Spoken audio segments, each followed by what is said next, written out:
नमस्कार। मेरे चैनल में आप सभी का स्वागत है। मैं साक्षी सकलानी आपके साथ।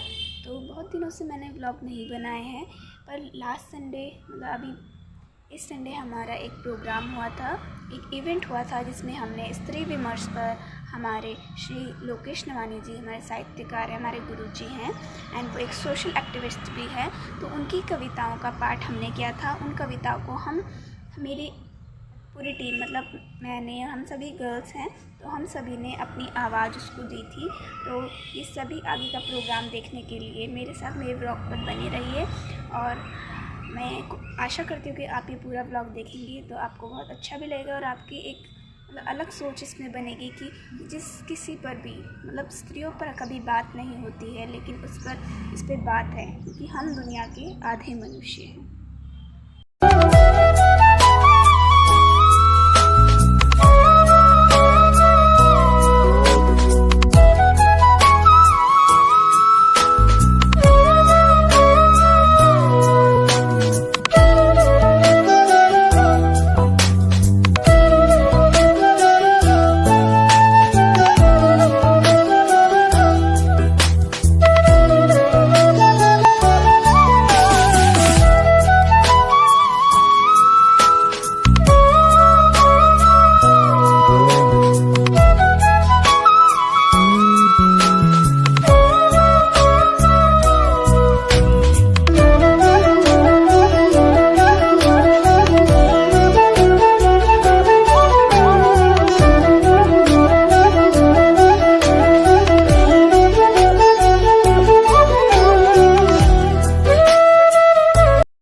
नमस्कार दोस्तों, आप सभी का स्वागत है मेरे चैनल में। तो आज हम दून लाइब्रेरी आए हैं। सो यहाँ पर प्रोग्राम है।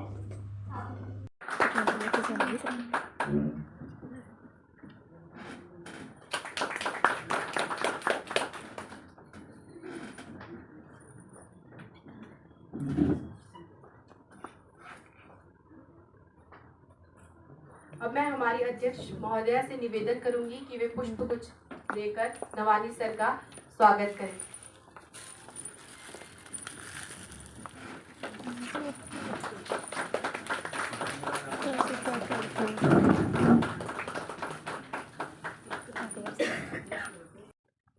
इनका बचपन प्रकृति के आंगन। आपने इलाहाबाद विश्वविद्यालय से अध्ययन किया है। आपका पहाड़ों के वरिष्ठ कवि 11 प्रकाशित हुए हैं। कहानियां प्रसारित होती रही हैं। वे एक चिंतक भी हैं। मैं संस्था की अध्यक्ष महोदया से निवेदन करूंगी कि वे पुष्प गुच्छ देकर उनका स्वागत करें।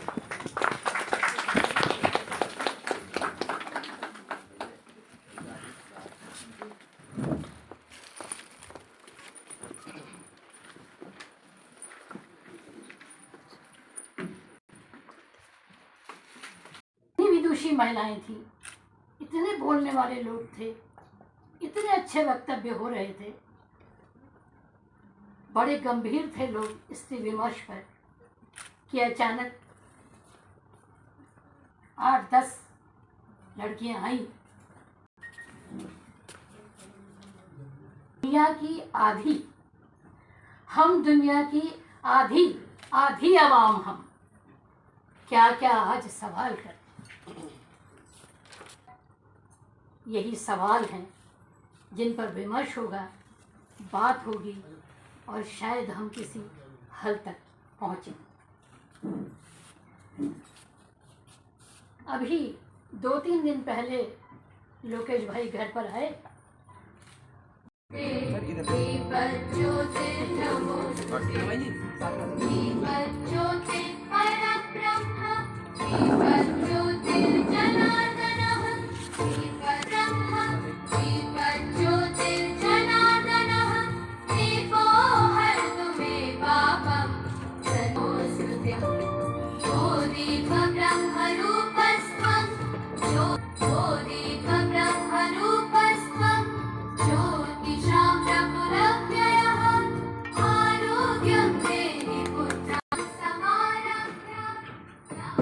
उस कविता में आएंगी जिन्हें श्री माननीय लोकेश नवानी जी ने अपनी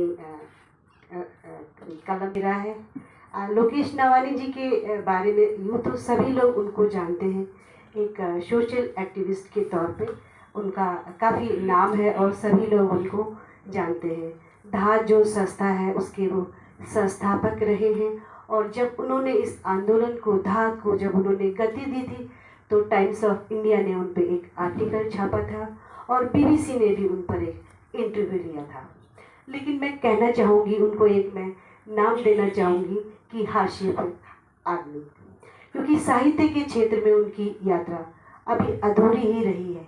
साहित्य में उनको अभी जाना नहीं गया, उनका श्रेष्ठ अभी आना बाकी है, जो कि हम सब चाहते हैं। देहरादून का जो साहित्यिक समाज है, जो इंटेलेक्चुअल जो समाज है, वो चाहता है कि लोकेश नवानी जी अपने साहित्य से भी लोगों को प्रसन्नचित्त करें और जो दुनिया की जो आधी आबादी है उनकी जो कविताएं हैं, उनकी जो संवेदनाएं हैं स्त्रियों के प्रति। संवाद की ओर से हार्दिक स्वागत एवं अभिनंदन करती हूँ। आप सभी को मेरा प्रणाम। स्वागत एवं अभिनंदन, हार्दिक स्वागत एवं अभिनंदन। अब तक विज्ञान पर, राजनीति पर, धर्म पर, संस्कृति पर बहुत बहसें हो ली हैं। अब तक पुरानी किताबों पर, रिवाजों पर, रवायतों पर बहुत बहसें हो रही हैं। अब तक कामिनियों के नक्शिक श्रृंगार, स्तनमंडल, देहयष्टि, शीर्णकटी और नितंब पर बहुत लिखत पढ़त होने के साथ साथ बहुत लंबी चौड़ी गैर जरूरी बहसें हुई हैं। आप समझ ही चुके होंगे कि बहस किधर मुड़ने वाली है। साहित्य सत्य को उद्घाटित करने का माध्यम भी है। हम आज एक ऐसे ही सत्य को लेकर आपके समक्ष उपस्थित हैं, वह है स्त्री सत्य। स्त्री को लेकर अनेक मिथ, कुसत्य और अनर्गल बातें प्रचलित हैं। स्त्री पर दुनिया में पिछले सैकड़ों सालों में सबसे कम चर्चा हुई, सबसे कम बहसें हुई। अगर हुई भी तो चर्चाएं, सार्थक चर्चाएं बहुत कम हुई तो ज्यादातर बेकार की, अर्थहीन और निरुद्देश, उल्टी सीधी और गैर जरूरी। जिन्होंने दुनिया को बेमजा और बदरंग किया, उसे बदसूरत बनाया, वे बेमतलब, अप्रासंगिक और ध्वंसकारी हैं। उनसे दुनिया का बहुत नुकसान हुआ। स्त्री के रूप, सौंदर्य, देह पर सदियों से बातें होती आ रही हैं, लेकिन स्त्री के आलोक, बौद्धिक बल, विवेक, चेतना, शक्ति और सामर्थ्य पर कोई दमदार बहस क्यों नहीं हुई? अगर हुई भी क्यों नहीं हुई? दुनिया की आधी संभावनाएं तो स्त्री के पास है। दरअसल दुनिया की एक सबसे जरूरी बहस, जो मूलतः एक बेहतर दुनिया बनाने की बहस। हार्दिक स्वागत एवं अभिनंदन करती हूँ। मैं जिन कविताओं का पाठ करूंगी उनमें से प्रथम कविता का शीर्षक है दुनिया के आधे मनुष्य। दुनिया के आधे मनुष्य, समाज के आधे मनुष्य, घर के आधे मनुष्य स्त्रियां हैं। जंगलों के आधे मनुष्य, पर्वतों के आधे मनुष्य, घाटियों के आधे मनुष्य, द्वीपों और महाद्वीपों के आधे मनुष्य स्त्रियां हैं। दुनिया का आधा श्रम, दुनिया का आधा कौशल, दुनिया की आधी सामर्थ्य, दुनिया की आधी संभावनाएं स्त्रियों के पास है। दुनिया की आधी तकलीफें है जितनी किसी और की है दुनिया। यह दुनिया जितनी किसी और की है, यह दुनिया जितनी किसी और की है, उतनी ही स्त्री की भी है। यह जितनी गिलहरियों, मछलियों और हिरणों की है, उतनी ही स्त्री की भी है। यह जितनी गिलहरियों, मछलियों और हिरणों की है, उतनी ही स्त्री की भी है। ये फूल, ये तितलियां, ये इंद्रधनुष, ये फूल, ये तितलियां, ये इंद्रधनुष जितने किसी और के हैं उतने ही स्त्री के हैं। ये पर्वत, ये पठार और नदियां, ये पर्वत, ये पठार और नदियां, ये चांदनी, ये सुरभियां, ये बहारें। ये पर्वत, ये पठार और नदियां, ये चांदनी, ये सुरभियां, ये बहारें। जितना मूर्ख बनाया जा सकता था बना लिया, जितना ठगा जा सकता था ठग लिया, जितना छला जा सकता था छल लिया। तुमने उन्हें हवा नहीं लगने दी, उजाला नहीं उतरने दिया उनके भीतर, पर अब हवा और उजाले को उनके मन की दहरी तक पहुंचने से कोई नहीं रोक सकता। धकेल दिया। उसने 1000 साल पहले स्त्री को अंधेरे में धकेल दिया और दुनिया की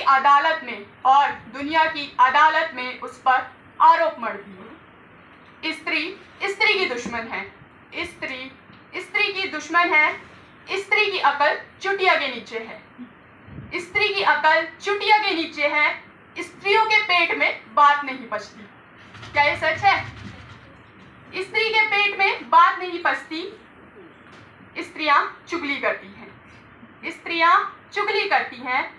स्त्री कोई जवाब न दे सकी। उसने ऐसा 1000 साल क्यों किया?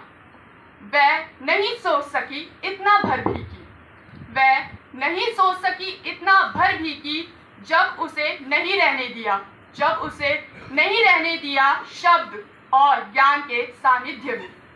जब उसे नहीं रहने दिया शब्द और ज्ञान के सानिध्य में, जब उसकी सीमाएं बहुत छोटी कर दी गई, नहीं दी इजाजत कि किसी से बात कर सके, किसी की सुन सके। उसके बात करने के विषय छीन लिए गए, घर पड़ोस से दूर नहीं देखने दिया। तब किस पर बात करती वह? किससे बात करती? यही तुम्हारे आरोपों का उत्तर है। तुमसे प्रति प्रश्न भी, आप सबसे प्रति प्रश्न, जिसका शीर्षक है एक किरण मिल जाए मुझको। एक किरण मिल जाए मुझको, मैं केवल इतना चाहूंगी। एक किरण मिल जाए मुझको, मैं केवल इतना मांगूंगी। एक गगन मिल जाए मुझको, मैं केवल इतना चाहूंगी। एक गगन मिल जाए मुझको, मैं केवल इतना चाहूंगी। मैंने एक किरण चाही थी, लेकिन तुमने आंखें ढक दी। मैंने प्यार सिर्फ चाहा था, तुमने लाखों शर्तें रख दी। दिया मुझे कुदरत ने है जो चाहत, खुशियाँ, हंसना, जीना, आजादी, अधिकार दिए हैं तुमने, वो भी मुझसे छीना। मुझे बोलने का अवसर दो, मैं केवल इतना चाहूंगी। एक किरण मिल जाए मुझको, मैं केवल इतना मांगूंगी। एक गगन मिल जाए मुझको, मैं केवल इतना चाहूंगी। देखूं नैनों से कुदरत को, उसने कुछ एहसास दिए हैं। उन्हें जीऊं अरमान दिए जो यौवन धड़कन सांस दिए हैं। रूप दृश्य को तो हल देखो, घटनाएं सतरंगी छवियां। मैं दुनिया का चेहरा देखूं, मेरा चेहरा देखे दुनिया। अपने मन चाहत से अपनी दुनिया को जीना चाहूंगी। एक किरण मिल जाए मुझको, मैं केवल इतना मांगूंगी। एक गगन मिल जाए मुझको, मैं केवल इतना चाहूंगी। उड़ने की थी चाह गगन में, कतरे पंख विधान बनाकर। कुचला मसला सदियों मुझको, अपना झूठा चुनौती दी। स्त्री ने बौद्धिक बल से चुनौती दी, सत्ता दरकने लगी। पुरुष ने छल कब्जाई देह, पुरुष ने छल से कब्जाई देह, स्त्री ने दिमाग और आत्मा पर कब्जा नहीं होने दिया, सत्ता डगमगाने लगी। पुरुष ने हाशिए पर धकेला, पुरुष ने हाशिए पर धकेला, स्त्री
आलोचन कर रही है स्त्री, आत्म-आलोचन कर रही है स्त्री।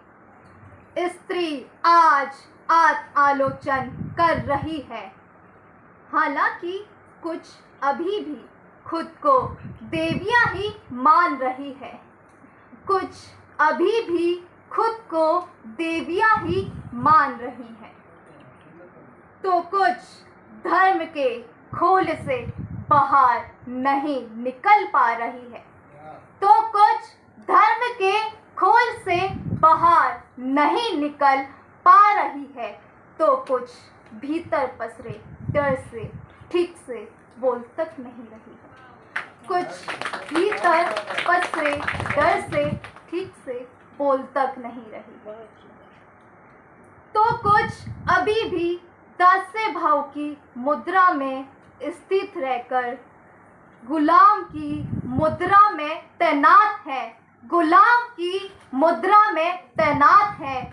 स्त्री आज आत्म-आलोचन कर रही है, स्त्री आज आत्म-आलोचन कर रही है।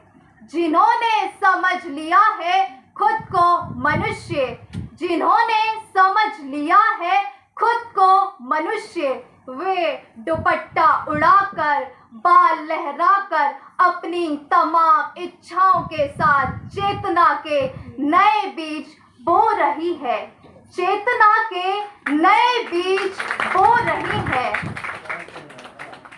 वे रंग बिखेर कर धरती पर, वे रंग बिखेर कर धरती पर उगा रही है नया कल, उगा रही है नया कल।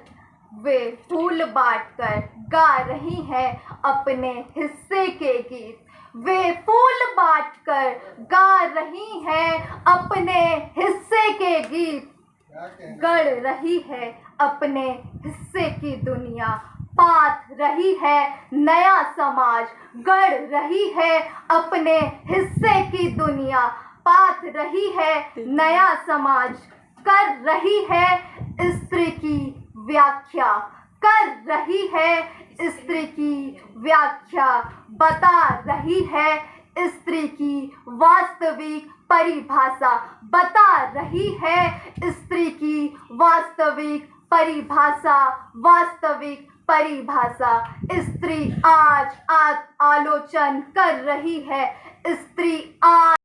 स्त्री का पर्यायवाची है रस्सी, जिससे बंधा रहता है उसका जीवन, दुनिया और कुदरत। स्त्री का पर्यायवाची वामा, वनिता, वधु भी नहीं हो सकते। स्त्री का पर्यायवाची है पुल। उसी तरह जोड़ती है स्त्री घर, परिवार, नाते, रिश्ते, जीवन और संवाद। स्त्री का पर्यायवाची कांता, कामनी भी संज्ञाएं भर हैं। मानो यह कहकर कोई बड़ा महल आज आपके सामने श्री लोकेश नवानी सर द्वारा लिखित स्त्री की सार्थक कविताओं का पाठ करने जा रहे हैं। पहली कविता का शीर्षक है खुशफहमी। दुनिया के हर बच्चे, जवान, अधेड़ और बूढ़े पर स्त्री की छाया है। दुनिया के हर बच्चे, जवान, अधेड़ और बूढ़े पर स्त्री की छाया है। लेकिन दुनिया समझती है स्त्री उनकी छाया में है, लेकिन दुनिया समझती है स्त्री उनकी छाया में है। कमाल का यकीन है, कमाल का यकीन है।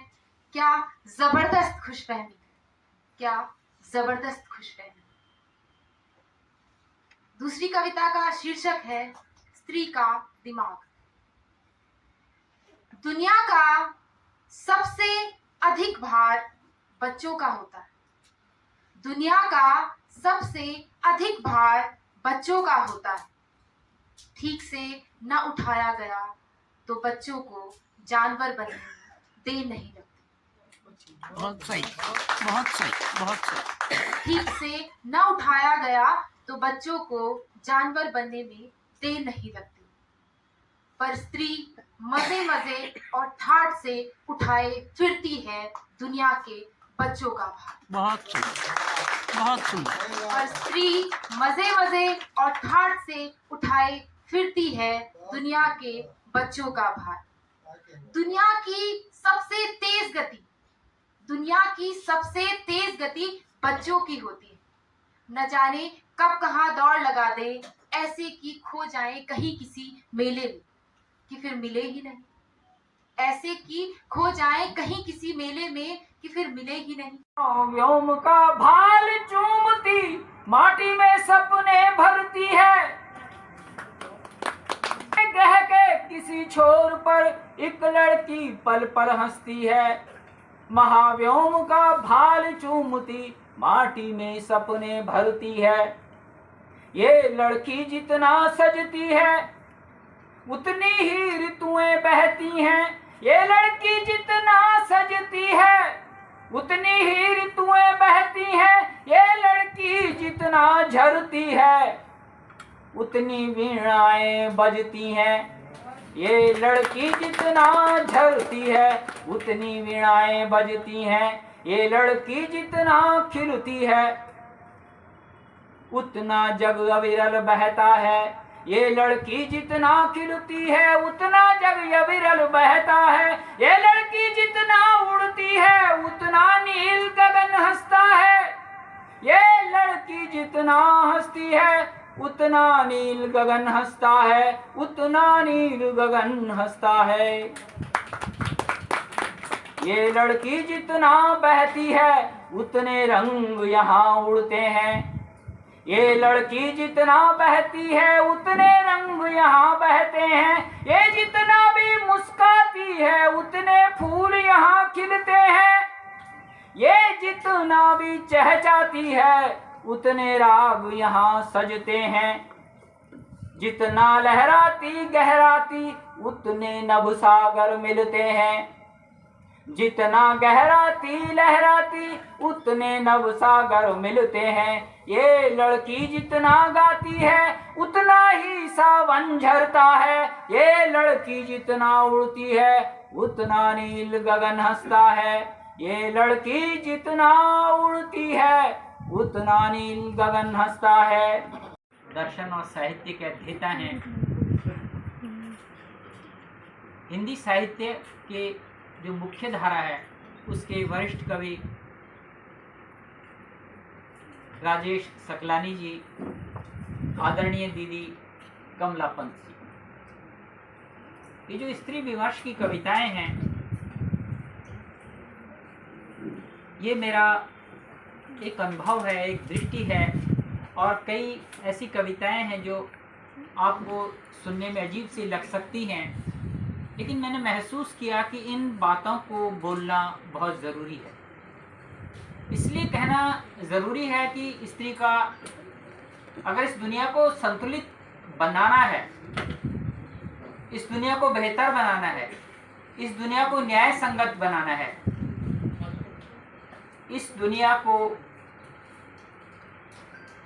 एक अच्छा रूप देना है, तो स्त्री को समानता पर लाने के लिए ये सब बातें भी बोलनी जरूरी हैं जो कटु लग सकती हैं, जिन्हें हम बोलने में झिझक महसूस करते हैं, जिन्हें हम कहना नहीं चाहते, लेकिन भीतर भीतर हम सब वो जो हमारी भूलें हैं, त्रुटियां हैं, वो सब आज भी जारी हैं। कहते हैं कि दुनिया सुंदर क्यों नहीं बनी, दुनिया संतुलित क्यों नहीं बनी। इसलिए नहीं बनी कि जो दुनिया के आधे मनुष्य हैं उनके विचारों का योगदान तो हमने लिया ही नहीं। ये दुनिया एक तरफा बनी हुई है, पुरुष की बनाई हुई है सारे, जबकि दुनिया के आधे मनुष्य स्त्रियां हैं। जंगलों के आधे मनुष्य स्त्रियां, पर्वतों के आधे मनुष्य स्त्रियां हैं, घाटियों के आधे मनुष्य स्त्रियां, द्वीपों के आधे मनुष्य स्त्रियां। हम ये भी कहते हैं कि संस्कृति, सभ्यताएं, ये संस्कृति और सभ्यताएं हैं ये कोई बहुत साल पहले नहीं बनी, न किसी ने बनाई, ये मनुष्य ने बनाई है। और हर संस्कृति, जब संस्कृतियां नहीं थी स्त्री स्वतंत्र थी, लेकिन संस्कृतियां और सभ्यताएं जब जब ढाली गईं तो जो नियम बनाए गए उसमें स्त्री को घेर दिया गया। मैं पहले कहूँगा अरे मौसम ऐसा है, मौसम ऐसा है, एग्जैक्टली यही करती है आपके साथ। आप इसीलिए मैं कहता हूँ कि जो संस्कृति शब्द है उसका जब भी प्रयोग करें वेरी केयरफुली करें। संस्कृति हमेशा जो है वो दूसरों के हाथों में खेलती है। हम समझते हैं हमारी संस्कृति है, नो, कोई यूज़ कर रहा है। अगर हमारे देश की संस्कृति कुल यही होती है तो क्यों गिने चुने लोग रहते हैं और मेजर 85% देश दूसरा गायब रहता है। और हम जबरदस्ती कह रहे होते हैं हमारी संस्कृति, हमारी संस्कृति नहीं होती है। हमारी संस्कृति हमारी मतलब हमारे देश की नहीं होती है। कुछ अंशों में वो भी, उसको भी जगह है, लेकिन बहुत सारी संस्कृतियों को हम निकाल के तब अपनी संस्कृति बता रहे हैं, है ना। तो आप अभी भी कल्पना कीजिए, थोड़ा देहरादून से बाहर निकले, मोटर से कहीं यात्रा करिए तो अपना देश दिखने लग जाता है, किसी गली में दिखने लग जाता है। ये इतनी बस्तियां हैं, इसको तो हम ओवरलुक ही तो करते हैं। भाई गंदी बस्ती दिखता है, सोचते हैं मजा खराब कर दिया है इसने, है ना। हमारी कॉलोनी तो इतनी बढ़िया थी, इन लोगों ने खराब कर दिया, यहाँ से गंदा कर दिया। अब वो आकाश में तो नहीं उड़ जाएंगे लोग, जब पैदा हो गए हैं वो इसी धरती के है ना, वो आसमान में तो नहीं उड़ जाएंगे, तो रहेगी इसी धरती। तो मैं फिर आपके गीतों पे आता हूँ। तो इनके गीतों में ये खूबी है कि वो उनको सार्वजनीनता की तरफ लाते हैं। वो कभी ये कविताएं जन्मी है, वरना नहीं जन्मती। अब वो इनके जो गीत है अभी सुनने से लग रहा था ये जनगीत है, यहाँ पे जितने इन्होंने सुना। तो जनगीतों की परंपरा है, हर देश में अपने जनगीत होते हैं। तो जनगीत उसको कहते हैं कि जिसको आम आदमी जिससे रिलेट कर लेता है, हमारे नागरिक, सभी नागरिक जिससे हम जुड़ जाते हैं। वो ऐसा नहीं कि कुछ लोगों के लिए, संगीत प्रेमियों के लिए या किसी एक समुदाय के लिए, ऐसे नहीं। उसमें एक व्यापकता बहुत बड़ी चीज़ होती है। तो उसमें एक समस्या आती है, इनमें नहीं था। इनमें जो इस अपने जड़ों से जुड़ने की जो कामना थी वो बिल्कुल क्रिएटिव कामना थी। उसमें ये लोग लिखते थे, पढ़ते थे और बिना किसी रिकॉग्निशन के भी ये लोग अपने काम करते रहते थे। तो मुझे खुशी है कि मतलब गढ़वाली कविता काफ़ी आगे बढ़ गई है। तो उस समय ये हिंदी में तब भी लिखते थे लोग, उस जमाने में भी हिंदी लिखते थे। कोई प्रेमी रहा होगा या उनकी बहन के बारे में ऐसा कोई चीज लिखता है, आप लोग जरूर पढ़ना, पवन करके करता है वो। तो ये या बड़ा लेख लिखेगी तो हम लोगों को पढ़ने का अवसर मिलेगा। बात करना बहुत बात हो रही है, और नहीं बोला कि मैं बड़ा आश्चर्य मदर थी कि वो एक माँ है, मदर। इससे पहले द सब्जेक्शन ऑफ वुमेन एक किताब लिखा, स्त्री पराधीनता, जॉन स्टुअर्ट मिल ने। तो उन्होंने लिखा कि स्त्रियों को कुछ दिशाओं में बहुत विस्तृत खींचा गया है और उसकी स्त्रीत्व के कुछ हिस्सों को बहुत सिकोड़ा गया है। जैसे स्त्रियां प्रेम करती हैं, इसको बहुत ज़्यादा विषय नहीं बनाया जाता है।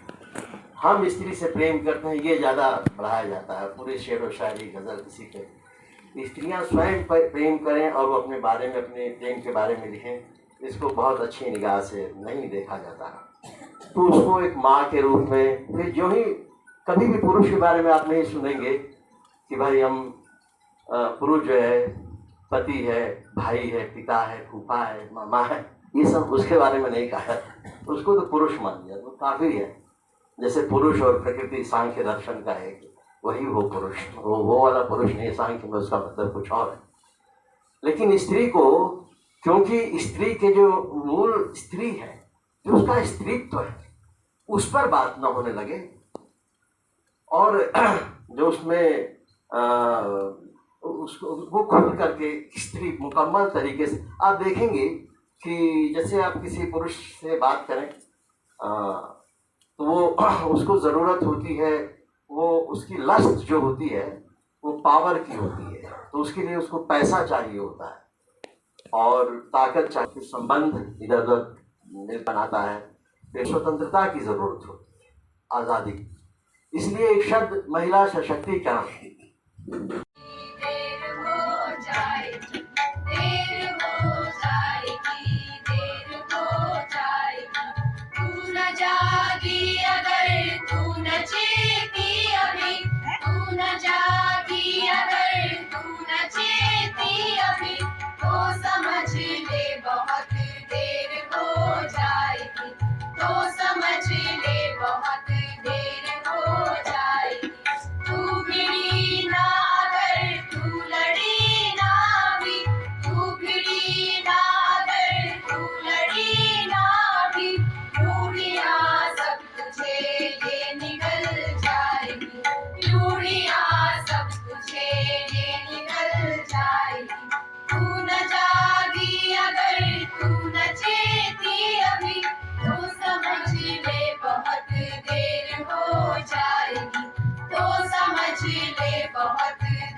आप सभी को सादर प्रणाम और अभिवादन भी करता हूँ।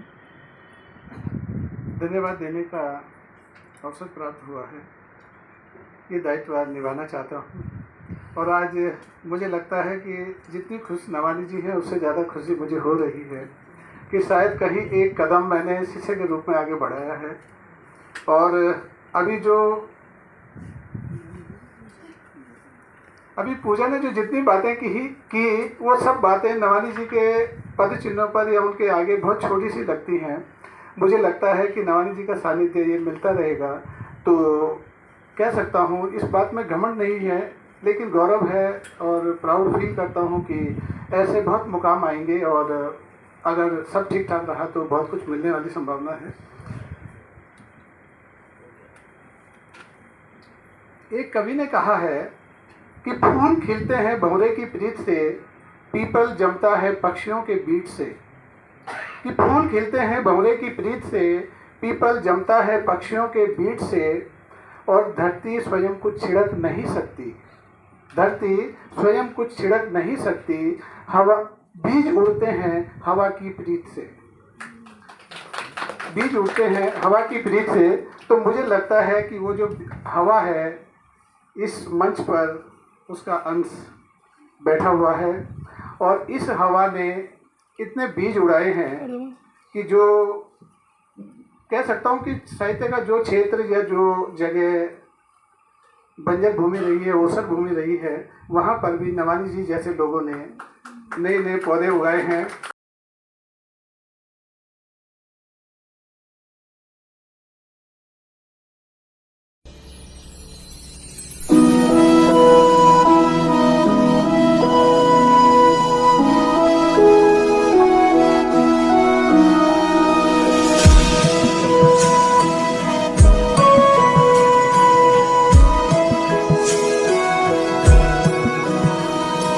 जीवन का ये पहिया घूमे सदा, दोहराए ना अपनी फिर दास्ता। बीता कर दामन में लेके चला वो तारों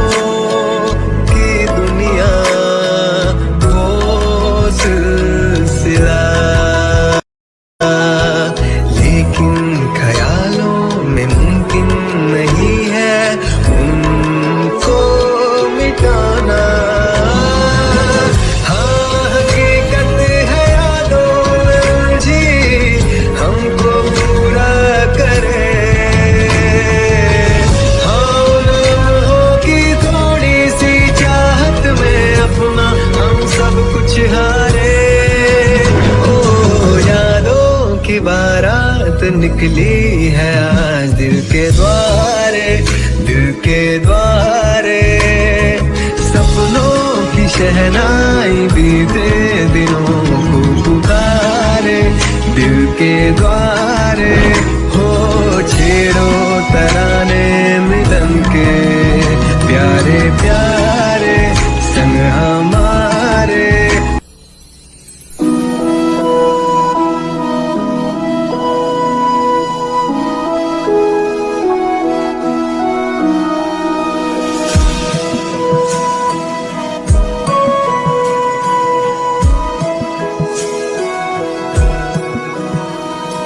जीवन का ये पहिया